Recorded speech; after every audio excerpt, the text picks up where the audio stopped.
अवलंबित आहे. तर ह्या सगळ्या गोष्टी आपल्याला दिसून येतात. इथपर्यंत सगळ्यांना समजलेलं आहे. आता मूळ उद्देश तुम्हाला सांगितलं होतं जलचक्र. जलचक्र म्हणजे जलचक्र समजू शकता. जलचक्र म्हणजे काय?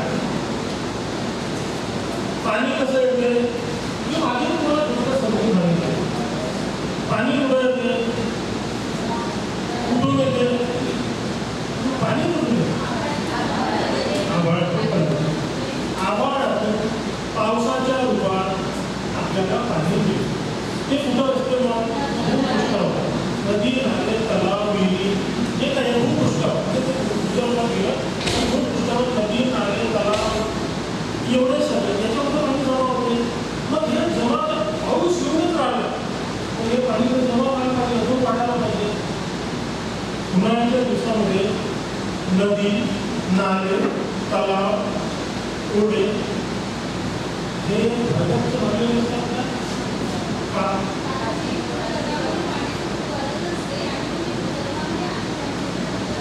जेवढं पाणी आतमध्ये जायचं तेवढं आतमध्ये गेलं, भूगर्भात गेलं. भूपृष्ठावर जे आहे नदी, नाले, ओढे हे पावसाळ्याच्या दिवसात आपलं पाठ सोडून दुसरीकडे जातात. बरोबर आहे ना? म्हणजे पाठ जर येऊन असेल तर ते चालेल दूरपर्यंत.